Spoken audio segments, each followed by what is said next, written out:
tinc el plaer de presentar-vos a la doctora Aleida Guevara, que és doctora, però penso que avui no ens parlarà pas de medicina, sinó que ens parlarà d'economia i política. Molt bé. Us deixo la paraula perquè comencem el acte. Moltes gràcies.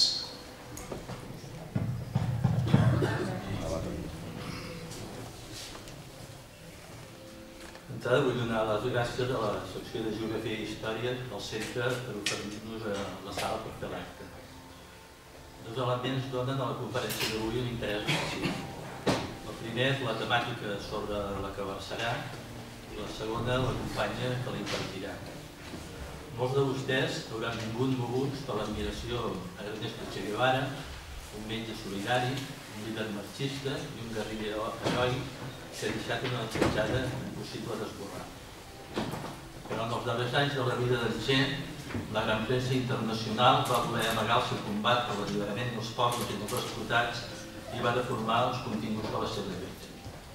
Com aleshores, avui una part de les notícies internacionals arriben filtrades a través de les xarxes nacionals de la comunicació que donen una visió no ajustada dels esdeveniments i ara ho fan amb un format molt més sofisticat que el que ho feien abans. Per això té tant d'interès reflexionar sobre les experiències de l'esquerra d'Amèrica Llatina a través d'una persona que les coneix de primera mà. La pràctica política de l'esquerra d'Amèrica Llatina comprèn una pluralitat de fenòmens que van des de les realitzacions de tipus governamental fins als moviments de masses i les organitzacions populars. Però en parlar de l'esquerra d'Amèrica Llatina no es pot obviar el paper passat i present de Cuba. La revolució cubana va ser un dels grans esdeveniments del segle XX. Va trastocar l'ordre establert mentre ajudava a posar de manifest les potencialitats revolucionàries del tercer món. Aquesta revolució ha estat capaç de sobreviure més de 50 anys. L'epopeia cubana és, a la vegada, una de les raons per les que el prestigi i la memòria del Che té tant de pes en tots els moviments socials. Però Cuba ha estat víctima d'incomptables conspiracions en un quadre de bloqueig i conspiració orquestat sobretot des dels Estats Units. Malgrat les dificultats, Cuba no vol quedar aïllada i busca millorar la seva capacitat econòmica. Estic convençut que ho farà garantint la continuïtat del seu sistema genuïnament democràtic, antiimperialista, solidari i socialista. Ara bé, són els cubans, amb els seus dirigents revolucionaris, els que han de decidir el camí a recórrer. Nosaltres podem i podrem aprendre dels seus errors i dels seus encerts, però ara el que ens correspon és practicar amb ells la solidaritat. Deia al començament que el segon element que dona a la conferència d'avui un contingut especial és la personalitat de la companya que l'impartirà, la doctora Aleida Guevara March.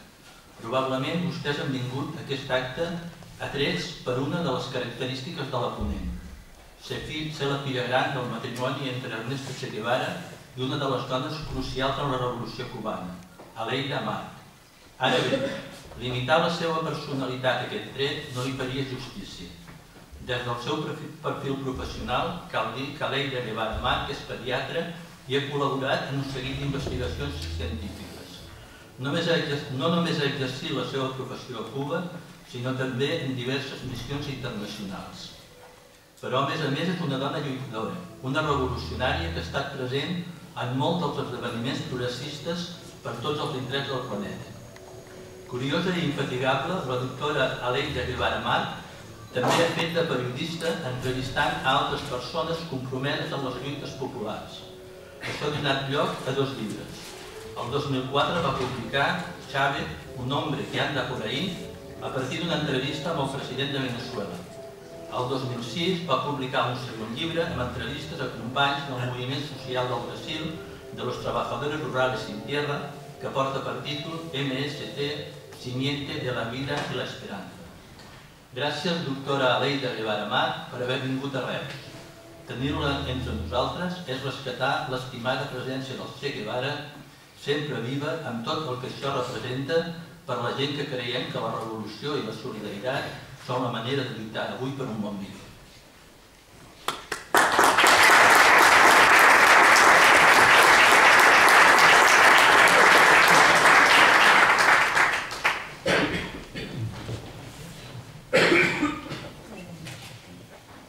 Muy Muy buenas noches a todas y a todos. Muchas gracias por su presencia aquí. Pero hoy vamos a tener dos dificultades. Una, que realmente, como ya me presentaron, yo soy médico, alergóloga pediatra, no economista. Por tanto, es muy difícil para mí hablar fluidamente de un tema que, aunque lo vivo y es experiencia propia, pues necesito siempre también la cooperación de especialistas en el tema para poderles dar a ustedes una información más completa. Por otra parte, y me parece que más importante, es que a mí no me llegó este tema de la izquierda latinoamericana, sino que el tema que me llegó fue la crisis económica global vista desde la izquierda. Ese fue el tema que me llegó. Y se podrá imaginar que me tuve que preparar un montón con economistas cubanos para que me explicaran bien cómo era más digerible este tema, ¿no? Bueno, entonces vamos a hacer una mezcla de los dos. Porque después que yo me he estudiado todo esto, ustedes también lo tienen que compartir, ¿no? Ahí. Me ha pasado eso cada vez que vengo a Reus. No sé por qué, pero les gusta mucho el tema político, económico y me complican horrores. Así que ahora ustedes aguanten ahí como buenos hombres y mujeres. A ver, realmente hay cosas muy interesantes en el momento que estamos viviendo. He tenido el privilegio, por supuesto, de contactar con pueblos, con personas y con culturas muy diferentes a la mía. Y eso, por supuesto, me hace crecer como ser humano, porque cuando uno tiene la mentalidad abierta, te das cuenta que todos los días puedes aprender algo diferente y que todos los días hay la necesidad de escuchar a otras personas para poder aprender algo nuevo. Así que tengo un privilegio extraordinario en este sentido y de alguna manera podemos hablar de este tema que habían puesto los organizadores de esta actividad, pero bueno, no con la profundidad con que ustedes a lo mejor lo merecen, porque yo no me preparé en ese sentido, por lo menos números, cifras, esas no las tengo en este momento. Desde el punto de vista económico y de crisis sí podemos discutir un poco más, pero bueno, en fin. La situación hoy es difícil, muy difícil, porque el mundo está enfrentando una crisis económica que no es igual, es decir, no es ni siquiera parecida a las anteriores. No es solamente una crisis de sobreproducción, no es solamente una crisis financiera, es una crisis mucho más profunda, porque toca también la posibilidad de la existencia de la especie humana. A través de muchos años, el sistema capitalista en general ha explotado indiscriminadamente nuestra naturaleza, nuestro planeta, de manera tal que hoy estamos sufriendo ya esas consecuencias.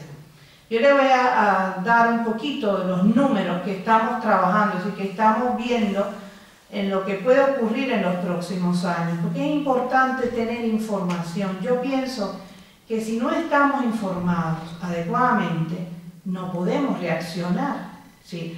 Si no tenemos una información real, pues no sabemos lo que pasa a nuestro alrededor.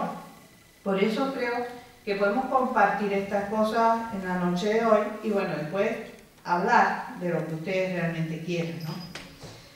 Bueno, dice que hablamos de crisis a partir del verano de 2008, pero un día antes de que comenzara el estallido de la burbuja inmobiliaria, no había crisis. Existían ya 1.400 millones de pobres, 850 millones de hambrientos, 190 millones de desempleados.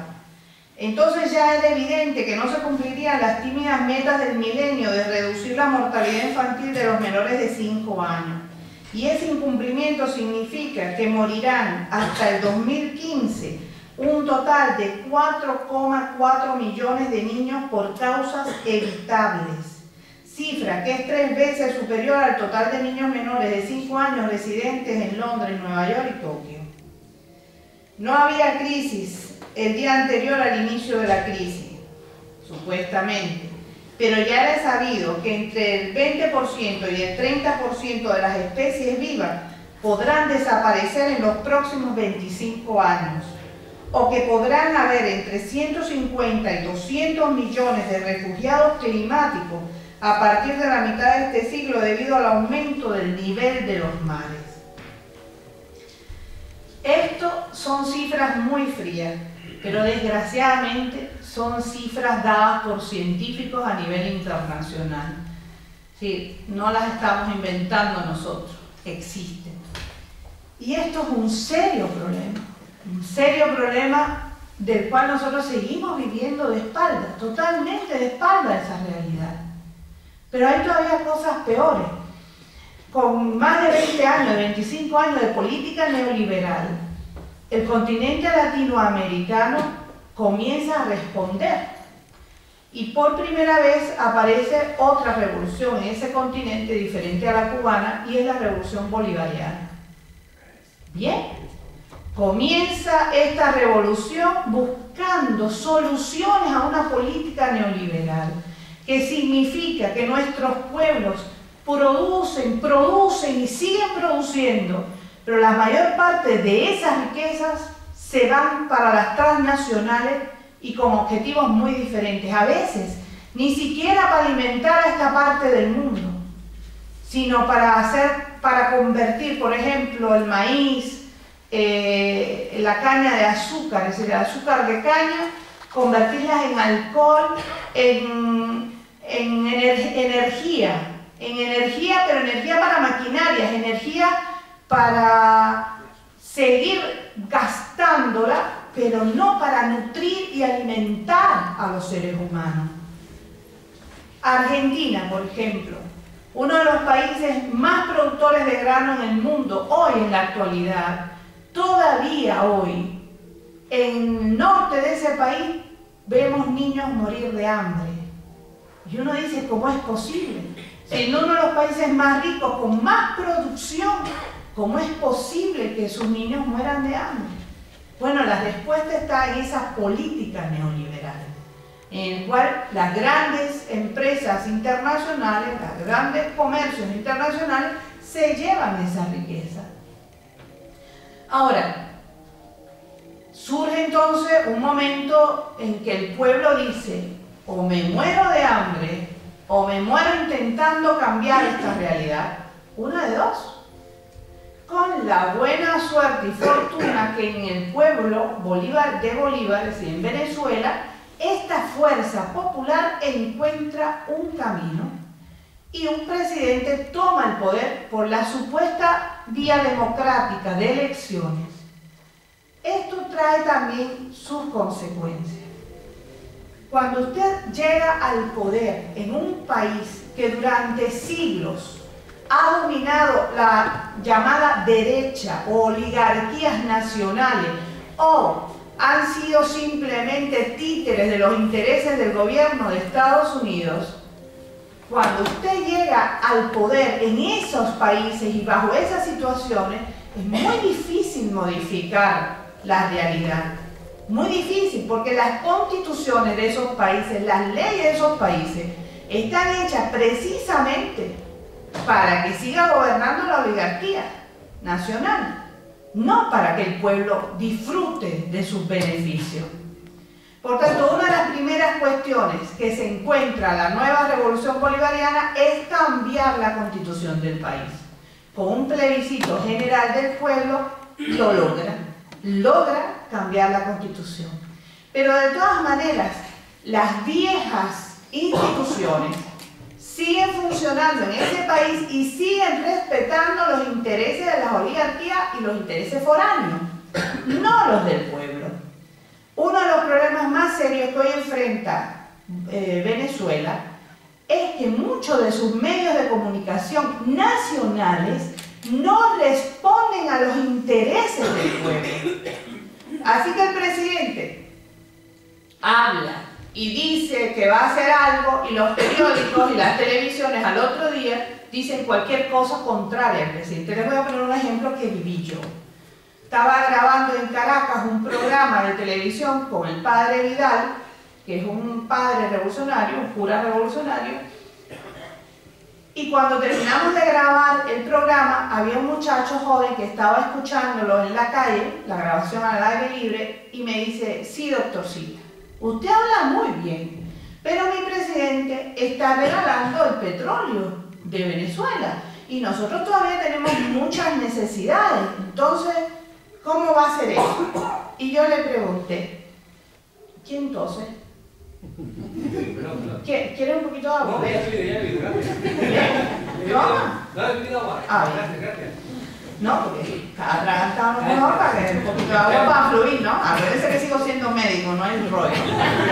Bueno, entonces me dice: sí, usted habla bien, qué sé yo, pero mi presidente regala el petróleo, qué sé yo. Y yo le digo: va a ver, mijo, ¿a ti te gusta el sabor del petróleo? Me dice: no, el petróleo no se come. No, bueno, eso lo sé yo, pero imagínate, eso es lo que está haciendo tu presidente, cambiando el petróleo por las vacas que tú no tienes, por los granos que todavía tú no cultivas, por el arroz que tú necesitas. Por eso está cambiando el petróleo tu presidente, pero además está enseñándole al pueblo de Venezuela que al ser dueño de esas riquezas, también puede ser solidario con otros pueblos que las necesitan. Es un modo de mostrar que al dar lo que tú tienes, puedes recibir también lo que tú precisas, lo que tú necesitas. Bueno, él entendió, estuvimos hablando un rato de eso, pero el pobre muchacho no tenía culpa.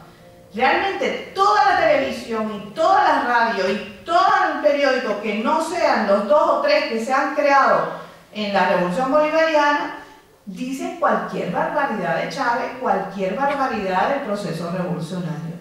Entonces es difícil, realmente es difícil. Tienen todavía muchos problemas de enfrentamiento, por ejemplo, en los médicos. Los médicos de Venezuela, hay un montón de médicos, tienen casi la misma cantidad que tenemos nosotros en el país en este momento, pero no van a los barrios pobres. Son médicos educados solo para la privada y solo para hospitales de renombre, pero su pueblo puede estarse muriendo de necesidades que si no tiene dinero lo sienten mucho. Comienza el proyecto Barrio Adentro con Cuba, en el cual hoy tenemos 32.000 profesionales de la salud cubanos trabajando en los cerros de Caracas, en los montes de Venezuela, con los indígenas venezolanos, y donde nunca antes tocó la puerta un profesional de la salud. Ahí comenzó un conflicto con el colegio médico. ¿Por qué? Porque como nosotros hacemos la actividad totalmente gratuita para el pueblo, aún el que tiene dinero no llega a ser, a no ser que sea muy, digamos, retrógrado, si es una persona con un dedo de frente, no va a pagar $20.000 por un tratamiento que en otro lugar con igual tecnología o mejor se le da gratuitamente, ¿verdad? Y eso es lo que ha ocurrido, que ese colegio médico ha comenzado a perder clientes, no pacientes, clientes, que es diferente. Bueno, todos estos procesos sociales van movilizando la opinión pública, van dándose cuenta de que se puede vivir de otra manera. Pero señores, se puede cambiar un proceso económico de ahora para ahorita, se puede virar de patas una sociedad si ustedes quieren, pero cambiar la mente humana es muy difícil. Es un proceso que requiere educación, cultura, pero también tiempo. Demostrar lo que se puede hacer, que la gente lo pueda palpar. Por eso seguimos una de las guías más importantes de la Revolución Cubana, que es que un pueblo culto es un pueblo libre, porque nadie te engaña, nadie te utiliza, nadie te manipula. Y comenzamos un proyecto por América Latina, sobre todo empezando por Venezuela, que se llama Yo Sí Puedo, de alfabetización, no solamente en el idioma que une a nuestros pueblos por la colonización española, sino en los idiomas autóctonos de nuestros pueblos. Esto ha mejorado, por supuesto, la posibilidad de que muchos hombres y mujeres tengan la libertad de elegir, porque saben lo que tienen, porque saben lo que quieren. La propaganda, de todas maneras, sigue siendo desastrosa, sigue siendo tremenda. En este mismo proceso de educación, de alfabetización, comenzamos a tener otro problema. Y es que muchas personas no lograban aprender a leer y a escribir. Bueno, ¿pero por qué? No es porque sean brutos o porque sean indígenas o afro tengan menor capacidad que ninguno de nosotros. No, simplemente no veían bien, tenían cataratas, nunca habían sido tratados desde ese punto de vista, no tenían dinero para pagar un oculista. Y comenzó la Operación Milagros, con la cual íbamos hasta el último sinfín de cualquier rincón de nuestra Venezuela y después de otras partes de América, diagnosticábamos al paciente, operábamos si era de catarata y después le poníamos el lente graduado o sus gafas graduadas gratuitamente, de forma tal que pudiera aprender a leer y a escribir y que por supuesto pudiera participar más de la vida social a su alrededor. Esa es la Operación Milagro, que el reto para Cuba es de 10 millones de operaciones. En los próximos años ya llevamos 4 millones. Totalmente gratuito, por supuesto. Ahora bien, después de Venezuela comienza a revolucionarse el continente latinoamericano y surge Bolivia. Primera vez en la historia de nuestro pueblo que teníamos un presidente indígena. Bien, pero Bolivia es uno de los países más pobres del planeta, más explotado, más humillado. Entonces había que en poco tiempo rescatar toda una serie de valores para este pueblo, darle la oportunidad de disfrutar en poco tiempo ya de los verdaderos logros que pueden tener cuando un pueblo decide cambiar su realidad. Comenzamos también a trabajar en la salud y comenzamos a trabajar también en la educación. Ya hoy Bolivia puede declararse por la UNESCO país libre de analfabetismo. Bien, esto tiene también su problema, porque Bolivia es un país eminentemente indígena. El 82% de la población son guaraní, quechuas o aymara. Por tanto, es una población en la cual hay que educar en estos 3 idiomas, además del español, que es el idioma que une a toda la nación. Pero también tienen que aprender a pensar como pueblos indígenas unidos, no por pedacitos. No que si soy quechua o aymara o guaraní, no. Hay la intención de darte cuenta que eres indígena y eso sería suficiente. El problema está en que tenemos unas fronteras impuestas por la colonización también y tú tienes que defenderlas en este sentido porque esa sociedad comienza a cambiar, comienza a modificarse. Entonces tienes que darte cuenta que eso es Bolivia.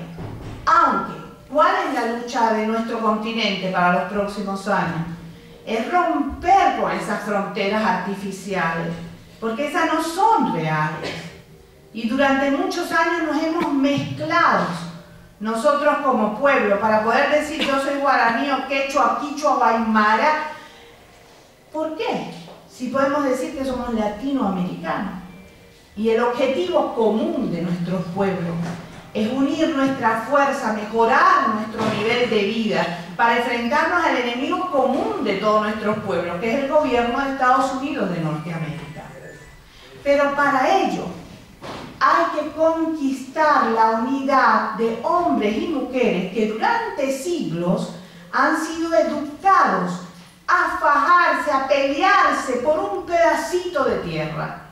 Por una minúscula parte de tierra, los ponen a pelearse y entonces se les olvida el objetivo fundamental, que es la unidad y la fuerza que eso implica para poder cambiar la realidad que vivimos. Años después comienza otro nuevo proceso en nuestra América y es Ecuador. Bueno, también cambio de constitución, plebiscito popular, han logrado muchas cosas, pero todavía, por ejemplo, el Ecuador no tiene ni siquiera moneda nacional, sigue usando el dólar. Eso es un serio problema para ese país. El presidente hace poco sufrió un intento de golpe de Estado, que aquí viene la pregunta que se ha hecho mucha gente en los últimos años. ¿Hay cambio con el presidente Obama sobre la política latinoamericana o cubana? No, no hay cambio, a veces peor, porque en este último tiempo con el presidente Obama tenemos 7 bases militares en Colombia, por ejemplo, lo que significa una amenaza directa contra Venezuela y contra Ecuador. Son armas sofisticadas, que de eso también debemos hablar hoy, porque el país supuestamente más rico del planeta es Estados Unidos de Norteamérica, más fuerte militarmente, sin embargo, es el país más endeudado en la actualidad. ¿Cuál es el rollo? Que como la moneda es la propia, pues entonces nos manipulan a todos nosotros, bajan las tasas de intereses y en ese sentido los cambios con otras monedas es muy deficiente, por lo que entonces ellos siguen ganando en inversiones. Pero cuidado, que están endeudados hasta decir no más. Lo que gastan en armamento, que llega a ser casi 1.000 millones de dólares prácticamente hoy, más lo que están gastando en darle a los bancos para recuperarlo, para salvarlo, que es la cosa de verdad más extraña que yo he visto en los últimos años. Darle dinero del pueblo, dinero de la gente a los bancos. Pero si ese dinero tendría que ser para mejorar la salud, para mejorar la educación, para mejorar los puestos de trabajo del pueblo. Entonces no, la fórmula es darle esta cantidad de dinero a los bancos, salvar a los bancos, pero no a las personas. Es una cosa de verdad para mí que no logro entender, porque no entiendo cómo lo vamos a resolver. En ese sentido, Estados Unidos está muy comprometido, realmente muy comprometido. Pero claro, viene entonces esa tendencia que tienen a resolver sus problemas a través de la guerra, de conflictos guerreristas. Y eso es un peligro hoy para la humanidad, porque si vamos a la historia de nuestra sufrida humanidad, nos damos cuenta que sí, efectivamente, en crisis económicas del capitalismo, la guerra ha resuelto la solución en algunos casos, porque las empresas de armas ganan empleo, producen empleo y, bueno, resuelve ese problema del desempleo de las crisis. Y por otra parte, como las guerras destruían a veces hasta ciudades enteras, industrias, qué sé yo, bueno, pues había un aumento de inversión. A mí siempre me recuerda la época de los mayas, que es muy interesante porque ellos llegaban a hacer grandes pirámides, poco a poco, rellenándolas. Son muy diferentes a las de Egipto. Estas eran solo para dioses, no para enterrar personas normalmente. También se usaron en algún momento para ello. Pero ¿qué pasaba? A los 50 años, por ejemplo, de tener esa sociedad, ya estaban estancados. Y como estaban estancados, empezaban a destruir masivamente todo para darle trabajo nuevamente a la gente. Es decir, que el carpintero trabajara, que el que hacía los diseños en aquella época, se supone, ¿no? Y todas estas cosas trabajaran. Y por tanto la vida volviera a surgir en esa misma sociedad. ¿Cuál fue el conflicto que se encontraron? Que hoy no lo estamos encontrando nosotros. Fíjense que esto es historia de miles y miles de años. Y el hombre a veces es el animal más bruto. Vuelve a cometer los mismos errores. Aquella gran población maya comenzó a desaparecer cuando desaparecieron los árboles a su alrededor. porque entonces ya no llovía. Como no llovía, se secaba la tierra, ya no era productiva, y como ellos no tenían tecnología, se iban a buscar otras tierras. Pero ahora, ¿dónde vamos a buscar nosotros otras tierras? Esa es la dificultad, que ahora sí ya no hay para dónde irse, y nosotros seguimos cometiendo estos errores con la naturaleza. Pero bien, a la cuestión que íbamos. Estados Unidos entonces pretende que con una nueva guerra pues se puede mejorar su economía. Pero ¿qué significa esto para el resto de la humanidad? Hoy un comandante de campo, un jefe de campo militar de Estados Unidos tiene una pequeña caja de herramientas. En esa pequeña caja de herramientas, como ellos le llaman, hay microbombas nucleares. Microbombas nucleares que pueden llegar de la mitad de Hiroshima a 6 veces la potencia de la bomba de Hiroshima. Y ahora no es el presidente de Estados Unidos el que tiene que decidir si se tira o no, es decir, un jefe militar de campo en una acción puede decidirlo. ¿Qué pasa? Que estas armas ahora son tan sofisticadas que ya no necesitan mano de obra humana, sino que se hace con tecnología, la más alta tecnología. ¿Y qué ocurre con esto? No quitas el desempleo que genera la crisis. Pero además de eso, lo que destruye una bomba atómica, ¿quién lo repara? Y si no es una, sino son varias, vamos a llegar realmente al invierno nuclear. ¿Y qué significa eso? Que no viviremos más. Entonces, ante estas cosas, la gente tiene que empezar a pensar y a reaccionar. No podemos seguir de espalda a lo que está pasando a nuestro alrededor. Nosotros decimos que las crisis económicas no destruyen al sistema capitalista. Por sí solas no lo destruyen. Porque el sistema capitalista está acostumbrado a esa crisis, es parte genérica del sistema. ¿Qué pasa?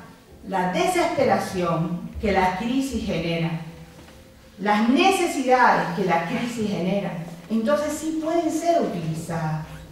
Pero pueden utilizadas también en dos vías. Y nosotros tenemos ejemplos de lo que estamos diciendo. Cuando la Segunda Guerra Mundial, por ejemplo, cuando comienza la Segunda Guerra Mundial, había una crisis económica del capitalismo también. ¿Y en qué se desembocó? En el fascismo, en el nazismo. Sin embargo, claro, otras crisis como la antes, la del 17, dio por consecuencia la primera revolución socialista del mundo, en la Rusia zarista, después Unión Soviética. Pero se necesita líderes, se necesita que el pueblo crea en esa llamada izquierda y que esa llamada izquierda no se siga dividiendo por pedacitos, sino que sea capaz de unirse bajo un solo objetivo. Si no somos capaces de unirnos nosotros, ¿cómo demonios vamos a unir a un pueblo detrás nuestro? Es imposible, imposible. Y ese es el dilema que estamos enfrentando hoy con las izquierdas, no solamente en América Latina, sino en todas partes del mundo. Es uno de los problemas más duros que tenemos que enfrentar. Unir significa fuerza. Sin esa fuerza no es posible el cambio. No es posible. Entonces, por supuesto, la última palabra siempre lo tienen los pueblos. Pero si no sabemos guiar esa fuerza, si no sabemos llevar esa fuerza realmente a los objetivos comunes de la mayoría, entonces, desgraciadamente, perdemos. Yo les traigo una pequeña, digamos que,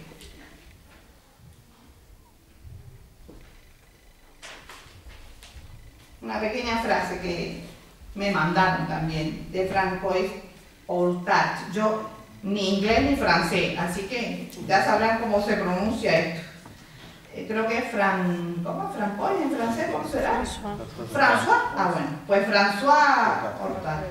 En vez de precisas palabras dice, entonces, regulaciones, sí, mientras estas constituyan las etapas de una transformación radical y permitan una salida de la crisis que no sea la guerra. No si ellas solo prolongan una lógica destructiva de la vida. La humanidad que renuncia a la razón y abandona la ética pierde el derecho a existir. Nosotros tenemos que seguir existiendo, por lo menos es lo que queremos la mayoría. Y para eso tenemos que rescatar nuestra ética y tenemos que rescatar nuestra fuerza para poder cambiar realmente el mundo. Muchas gracias.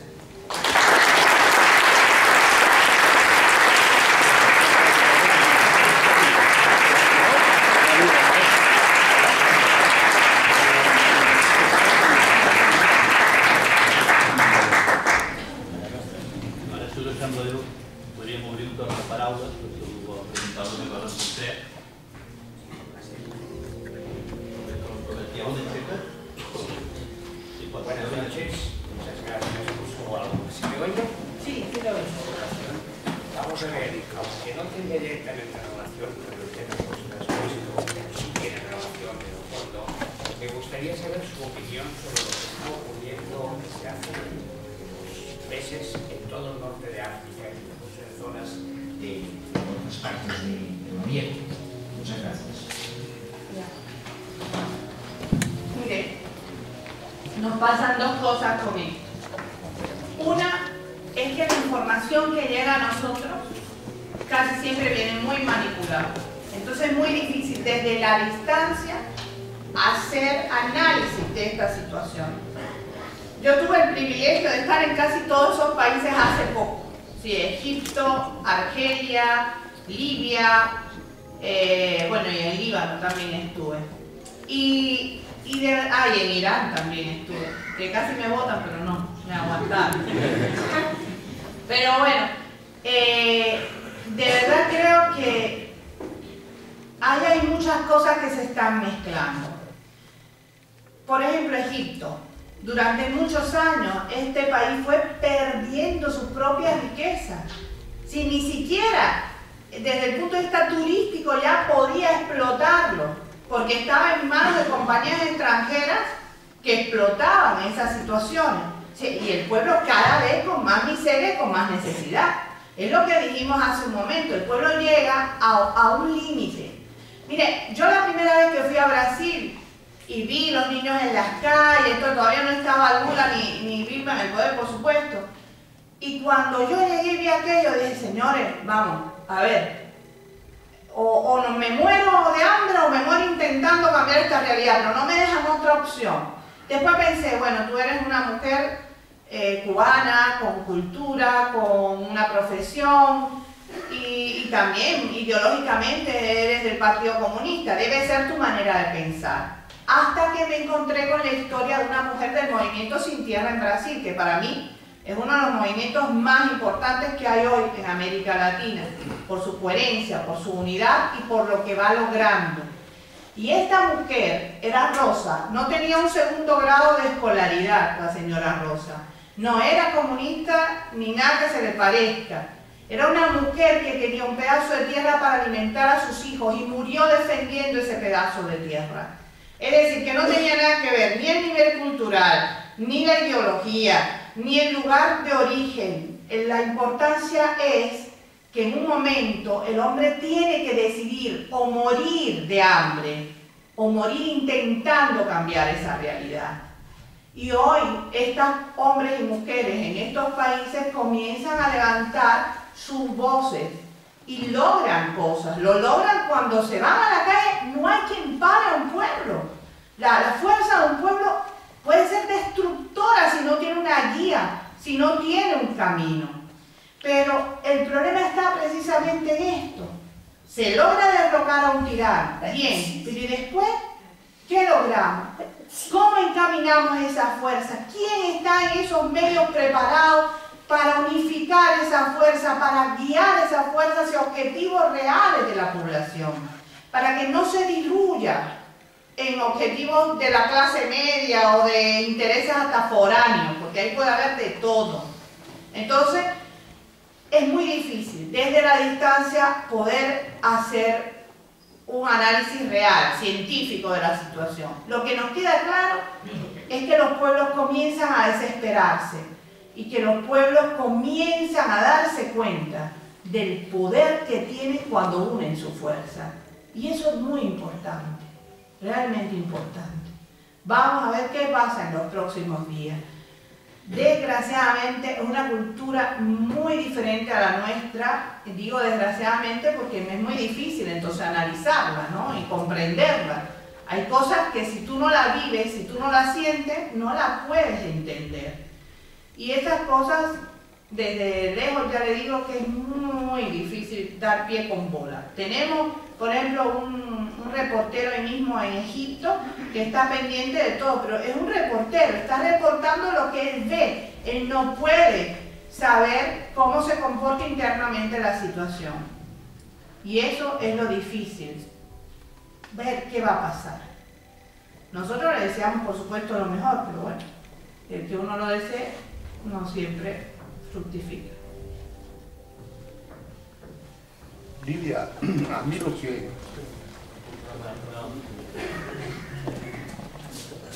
A mí me cambian el nombre todos los días. Yo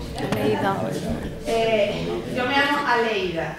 Piensen en Lleida, ¿no? Le quitan la L y pone Aleida y ahí está el nombre, no tiene lío. Aleida, es que lo he leído en la prensa, que te han puesto Lidia. Sí, cualquiera le digo que no me pone importa. cualquier cosa. Pues Aleida. Aleida querida, escucha, a mí lo que me sorprende en Egipto es que los Estados Unidos han estado manteniendo el régimen del tirano durante 30 años. ¿Y cómo es posible? Con el ejército, todo el ejército está armado con armas norteamericanas. Todos los oficiales están dirigidos por los norteamericanos. ¿Qué cambio va a haber aquí? Obama ha estado dirigiéndolo todo y a mí me parece que ese movimiento de base real es un movimiento manipulado por la CIA, por los Estados Unidos, por los intereses norteamericanos. Y lo que va a haber ahí va a ser la continuación de los Estados Unidos. Eso es lo que yo veo. Al menos de que realmente la juventud árabe, el pueblo árabe de verdad, sea capaz de organizarse, como tú has dicho, con algún líder o con los líderes oportunos para promover realmente el cambio. Es todo. Gracias. A ver, dos cosas sobre esto. Una, el ejército de Batista, por ejemplo, estaba armado por Estados Unidos hasta la médula. Y cuando Fidel Castro comienza la revolución y llega al poder, ¿qué piensan los Estados Unidos? Ah, bueno, se quedaron tranquilitos, no hicieron nada por el tirano que ellos mismos habían puesto en el poder porque pensaron que era simplemente un cambio de hombre y nada más. Y bueno, se tomaron el trasero con la puerta, totalmente. Pero ocurrió, es decir, también había líderes. Pero ¿qué pasa también en Egipto? Tenemos antecedentes de un pueblo guerrero, de un pueblo además que ha tenido líderes como Nasser. Hablo de uno de ellos. Entonces, en ese sentido pueden pasar muchas cosas, muchas cosas. El problema es que no tenemos la información adecuada porque dependemos de lo que nos dicen las grandes transnacionales. Que hoy cuando me hacían la entrevista aquí yo le decía, mire, ¿sabe qué me pasa con las entrevistas que me hacen en esta parte del mundo? Es que los periodistas normalmente son papagayos de las transnacionales de Estados Unidos. Y entonces digo, pero señores, a ver, nos tienen que conocer un poquito más porque tenemos otra relación, tenemos otra cultura en el medio. No se pueden dejar guiar por lo que diga Estados Unidos. Y a veces les recomiendo que le hagan caso a Aquino, que es el caricaturista argentino que creó Mafalda. ¿Sabes por qué? Porque él dijo algo muy serio. Mafalda no le gustaba la sopa. Y ella dijo, si él dijera que la sopa es buena, si Fidel Castro dijera que la sopa es buena, no me obligarían a tomarla. Y eso es efectivísimo. Cada vez que usted oiga hablar bien de alguien, o que no se metan con un presidente, usted tiene que decir, a ver, este está jugando el juego de los gringos y no hay problema. Ah, le está pisando los callos a los gringos, entonces comienza la propaganda contra ellos. Eso no falla. Es ahí una cosa automática. Entonces, claro, desde la distancia cuesta mucho trabajo saber lo que va a pasar en estos países. Más cuando les digo, son culturas muy diferentes. A veces nosotros no tenemos idea de las cosas que pueden pasar en esos pueblos. Yo he tenido el privilegio de conocer hombres y mujeres de esa cultura a los cuales respeto y admiro por su valor, honestidad, integridad, pero también por su sensibilidad humana.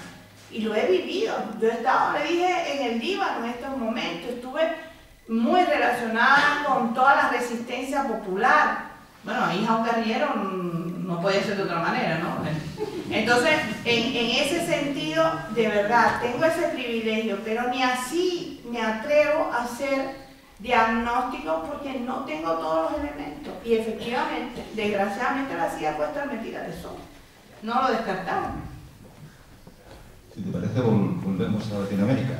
Nos has hablado de la experiencia de los países del ALBA, pero solo hace un momento te has referido a Brasil. ¿Cómo ves la experiencia reformista de Lula, de su sucesora? ¿Cómo ves Brasil hoy? Y si te parece que también puede ser un camino positivo su evolución. A ver, indiscutiblemente es un cambio para América Latina que Lula llegara al poder en Brasil. Lo que pasa es que nosotros esperábamos mucho más de Lula, en el sentido de necesidades reales que tiene Brasil, pero sobre todo unidad latinoamericana, y no ocurrieron. Yo trabajo muy de cerca con el Movimiento Sin Tierra en Brasil. En esos años de gobierno de Lula, ese movimiento, que es uno de los movimientos para mí más importantes del continente, sufrió más represión y tuvo menos tierra repartida. Entonces, es contradictorio, ¿no? Porque hay que ver lo que logra el Movimiento Sin Tierra al trabajar las tierras ecológicamente, con respeto a la naturaleza, pero además darle el derecho al ser humano a alimentarse. Lo que necesitan es producir alimento para su gente, no que las transnacionales sigan sembrando extensiones enormes de tierra, de caña de azúcar o de soya transgénica, y que después se la lleven al sinfín del mundo y el pueblo siga pasando necesidades. Lula logró algunas cosas, pero no tenía poder real, porque él llega al gobierno también con muchos compromisos ya adquiridos. Uno de los pocos países de América Latina que tiene la reforma agraria en su constitución es Brasil. Nunca la ha cumplido. El 82% de la mejor tierra productiva de Brasil pertenece a 27 familias brasileñas. Es imposible. Si no hay un cambio radical en ese sentido, es imposible cambiar esa realidad. Y no se trabajó en ese sentido, si no se intentó ni siquiera cambiar algunas de las cosas que podían limitar el poder o practicar algunas que ya estaban en la Constitución, hacerlas realidad. No se hicieron. No sé cómo vendrá Vilma, no tengo idea porque no la conozco como conocí a Lula, si no tengo esa experiencia personal. Pero, y tampoco he estado ahora con el MST, llevo unos cuantos meses sin verlo, sin estar en contacto directo con ellos, por tanto no tengo noticias de primera mano. Pero ahora ya me dedico a América Latina en cuanto regrese, voy a Guatemala y después me voy a Brasil, así que voy a estar más empapada, pero hasta el momento nada nuevo, estamos en stand-by. ¿Pero es optimista o pesimista? Yo creo que yo siempre soy optimista, pero sobre todo yo digo que el cambio será cuando el Movimiento Sin Tierra en Brasil logre tomar el poder de verdad, implique los cambios necesarios en esa sociedad y por tanto, si el gigante latinoamericano, que es Brasil, pasa al ALBA, ya no habrá retroceso para nuestra América. Sí, ya sí estará marcado definitivamente el camino hacia el socialismo. Sí, yo te quería preguntar sobre el proyecto de Venezuela de crear una moneda única para los países del ALBA.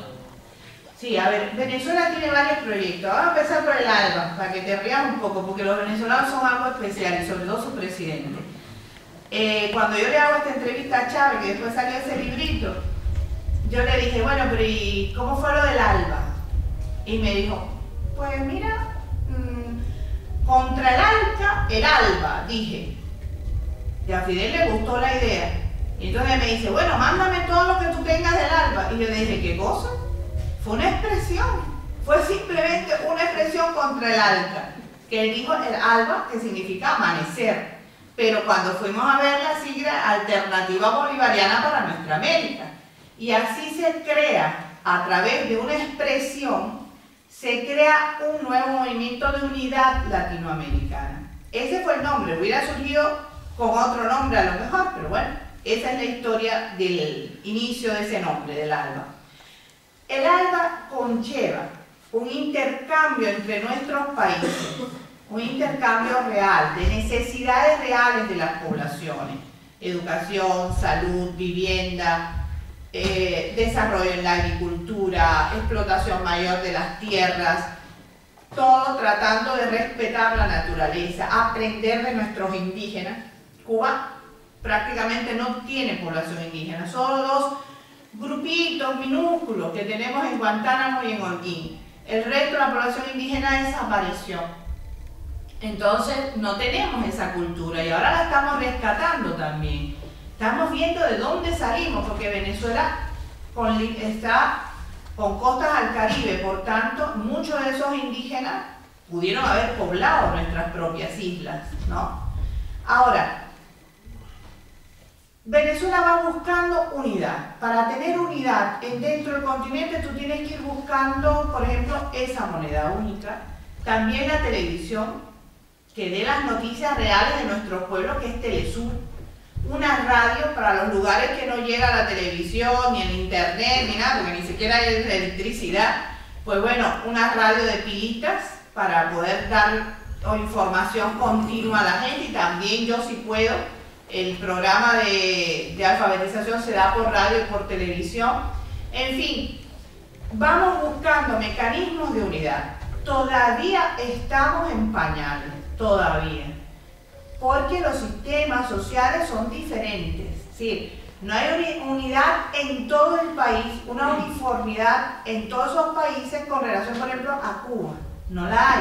Entonces nosotros tenemos que trabajar solamente con aquella parte del país que esté dirigida por el Estado.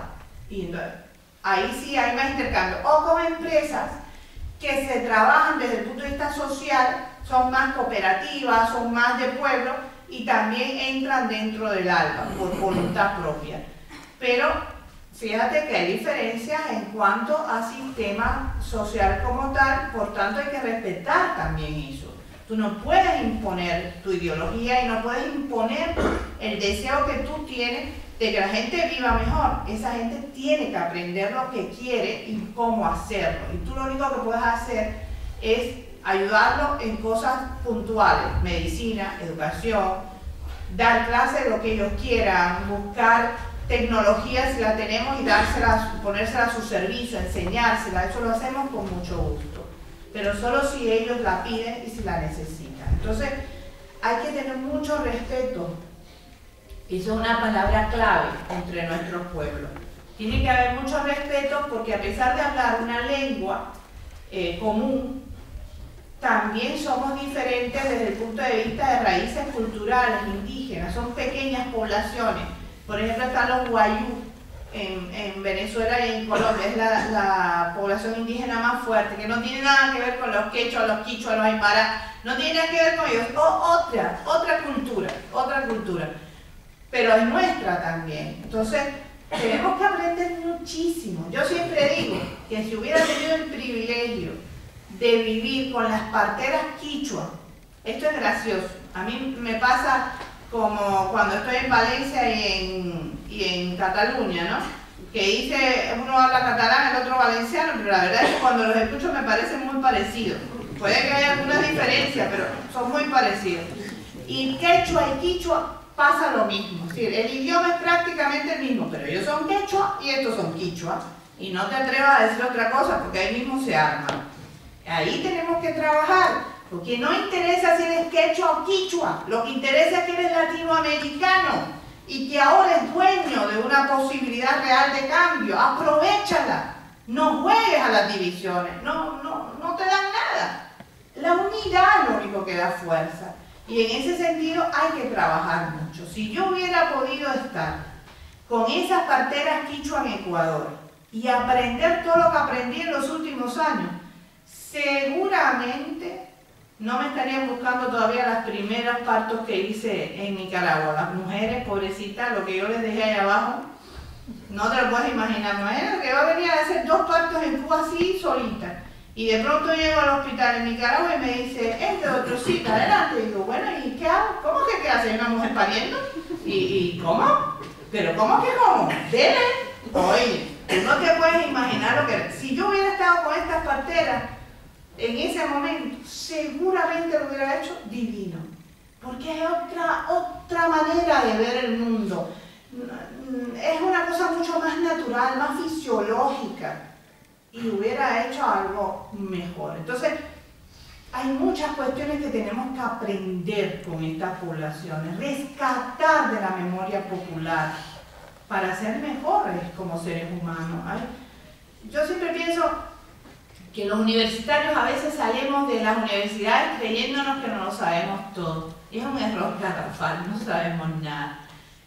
Y eso me lo demostró también una cosa sencillita, otra indígena guayú, porque no se quería atender con el médico blanco. Y cuando le preguntamos por qué, ella dijo, porque no entiendo qué tiene que ver mi nombre, mi apellido y mi dirección con el dolor que yo siento.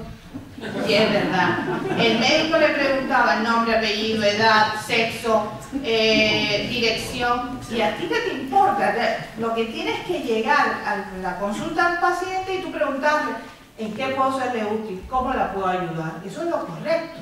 Así que aquella guayú me enseñó a ser a mí mejor profesional.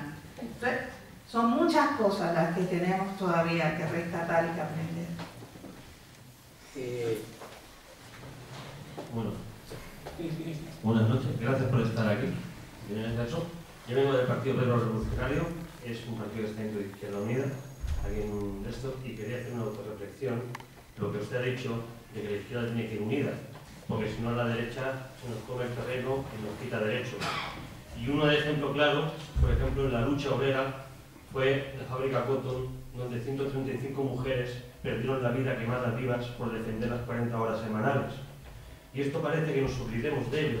Parece que la clase obrera, parece que la gente de izquierda queremos olvidar todas estas grandes luchas que ha conseguido la humanidad con la izquierda y con la unidad.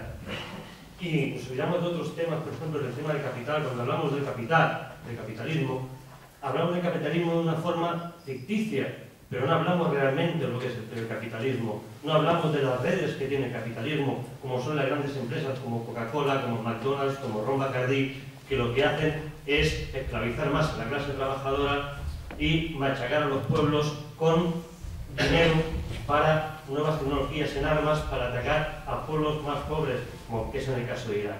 Yo creo eso que se debería explicar bien lo que es el capitalismo, porque claro, hablar de capitalismo y no decir todas las redes sociales que lleva ese capitalismo a esclavizar a la clase trabajadora, parece que un poquito así dejar de lado realmente el problema cuál es.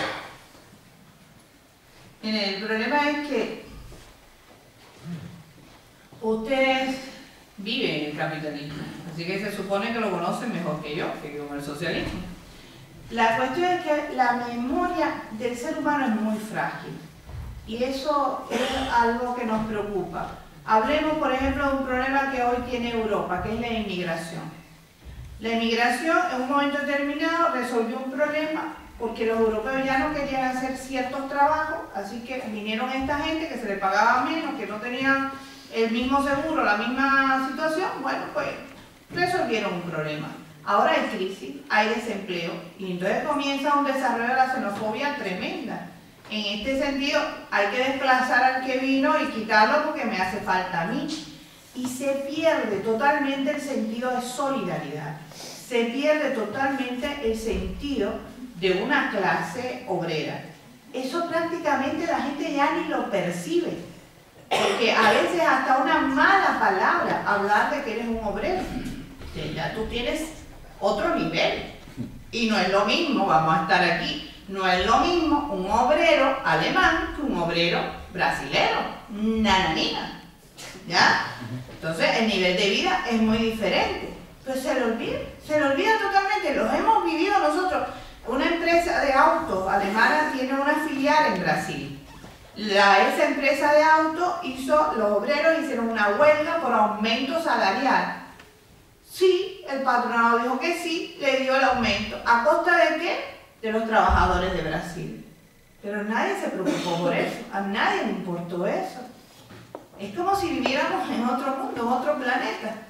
Entonces, eso es algo que se ha perdido, eso es real. Es decir, el saber de dónde procedes, de dónde vienen los logros sociales que se disfrutan hoy en esta parte del mundo. No lo conquistó la burguesía, lo conquistó la clase obrera trabajando muy duramente y exigiendo sus derechos. Bueno, hoy comienzan a perderlos de formas agigantadas. Pues se está privatizando hasta el agua. ¿Y dónde está la respuesta? ¿Dónde está la reacción de la gente que ganó estas cosas? ¿Dónde está? Sí. Yo creo que ustedes tienen un problema muy fuerte por delante, algo que van a tener que saber enfrentar ustedes y buscar soluciones, por supuesto, ustedes, pero sí es difícil, porque la conciencia, forjar conciencia, es la tarea más difícil. A veces yo, por ejemplo, con Maripaz le digo, no, porque si la salud pública que se va a privatizar, y Maripaz me dice, bueno, pero es que en la pública no hay que pagar nada. Digo, bueno, no pagarás ahora nada, pero si los rayos X pasan a una empresa privada, si el escáner pasa a una empresa privada y si después la comida pasa a un servicio privado, a la larga vas a perder los derechos. Y si están copiando el sistema de salud de Estados Unidos, a la larga tendrás montones de gente sin el dinero necesario para poderse pagar la salud. ¿Y por qué vamos a llegar a ese extremo si lo han conquistado durante años? ¿Cómo se lo van a dejar arrebatar? O sea, eso es algo que ustedes tendrán que solucionar en los próximos años y buscar soluciones reales, porque les va a golpear durísimo.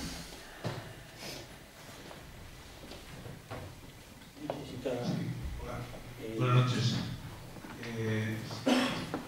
Vamos a ver, no sé si producto quizás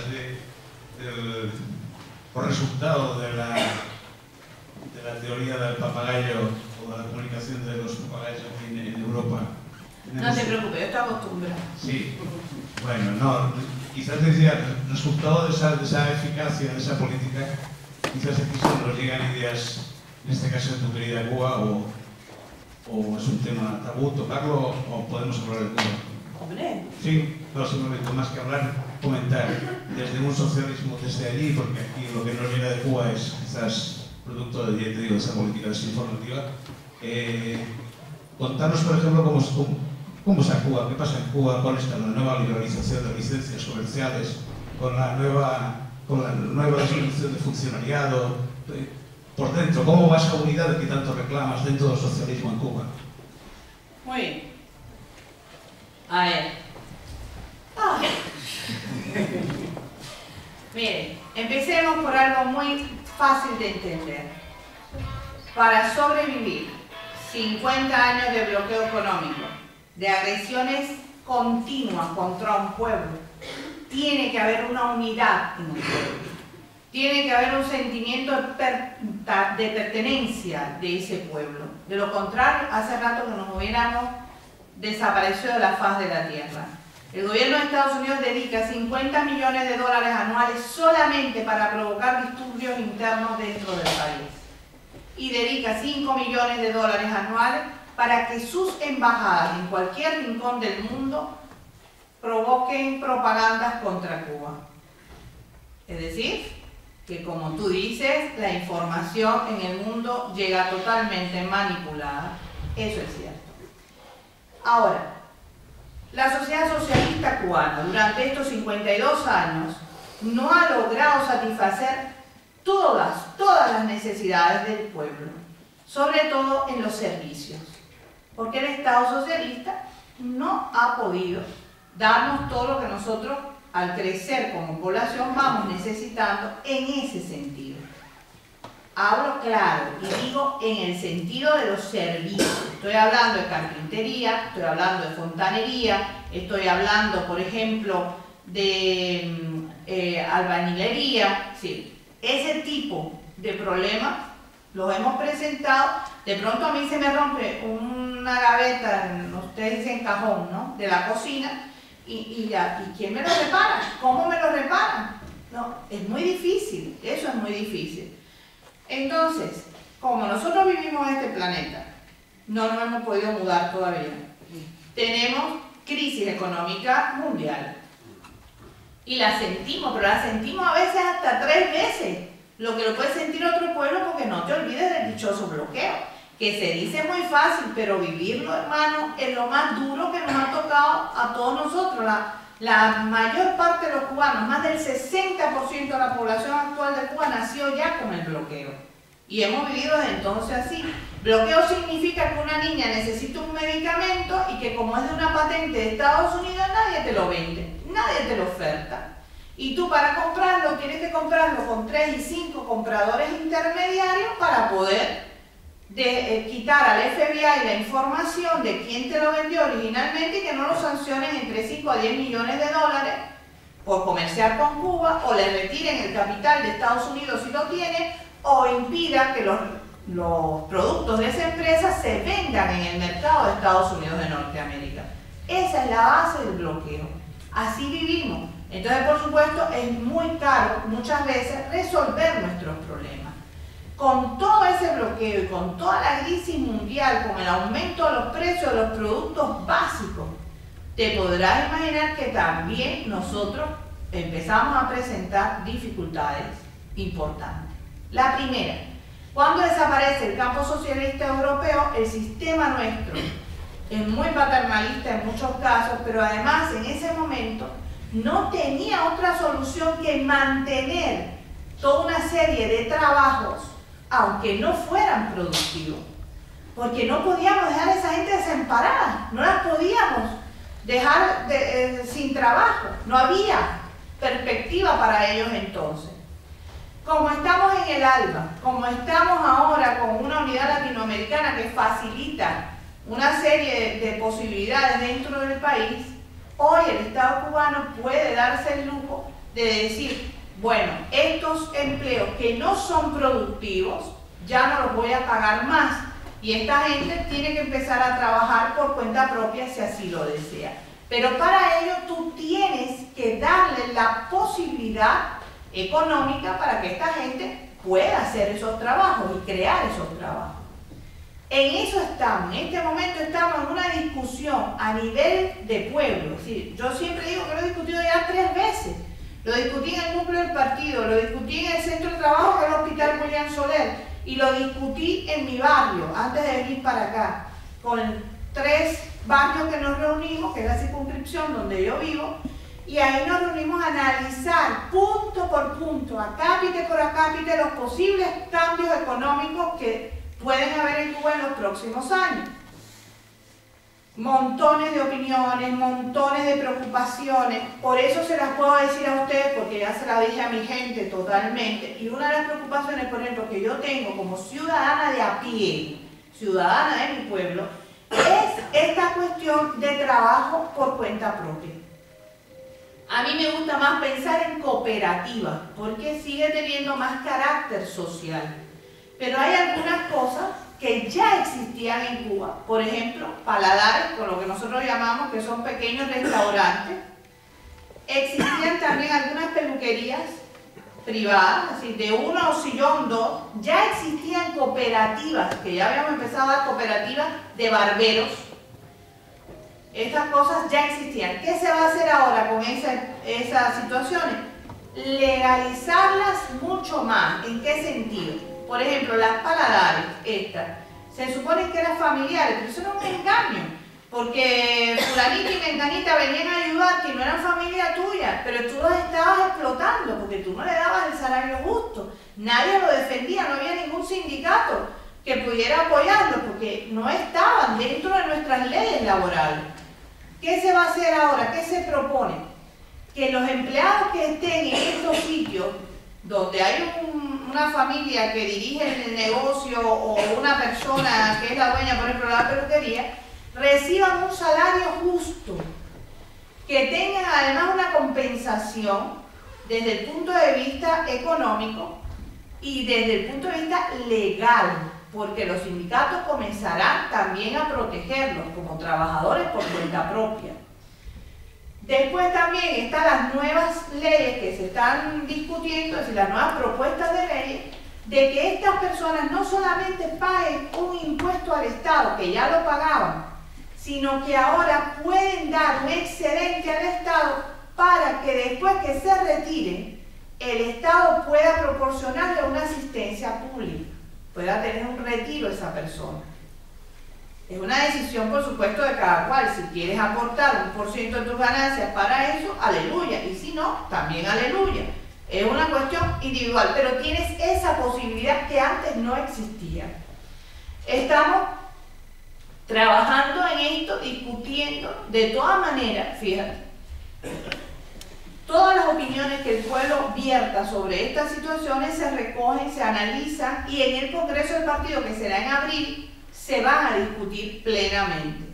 No serán aprobadas todavía, porque el partido no puede aprobar esos cambios. El partido solo puede dar un visto bueno a lo que va a ocurrir, porque acuérdate que nosotros somos una sociedad socialista, por tanto tenemos que preocuparnos por la ideología, por la conciencia social, que esa es mi preocupación real, que la gente cuando empieza a trabajar para sí mismo, como decía el viejo Carlos Marx, la gente piensa según vive, y que perdamos esa solidaridad que nos ha mantenido hasta el momento. Yo pienso que de todas maneras yo exagero un poco en este sentido, porque ahí mismo cuando yo lo dije en el análisis del barrio, salió una de las compañeras que tiene una paladar y me dijo: oye, Aleida, pero nosotros pagamos un impuesto grandísimo al Estado, esa es nuestra contribución social. Pero yo no hablo de eso, yo hablo de conciencia social, que es diferente. No es solamente que tú contribuyas económicamente al Estado, es que tú pienses desde el punto de vista solidario, que no te importe solamente tu bolsillo, que pienses en la escuela que tienes al lado, que necesita una mano de pintura, que tú puedes comprar algo con otra gente que está trabajando por cuenta propia y aportarlo, porque en ese círculo infantil, en esa escuela, en ese hospital, van tus hijos gratuitamente, ¿entiendes? Entonces, la preocupación mía es que perdamos estas cosas, pero eso lo tenemos nosotros que ver en la práctica, ver cómo va funcionando y si logramos realmente resolver estos problemas que hasta ahora no habíamos resuelto totalmente, o si por el contrario vamos a generar nuevos problemas. Eso lo tendremos que discutir. Una vez que el partido dé su visto bueno a toda esta situación, entonces la Asamblea Nacional de Cuba será la que decidirá qué cambios se producirán y cuáles no. Y una vez que apruebe los cambios que vaya a aceptar, también tendremos que pensar en un plebiscito general para cambiar parte de la Constitución, porque hay aspectos de la Constitución que podrían estar chocando con alguna de estas nuevas propuestas. Bueno, todo eso es un proceso largo, no va a ser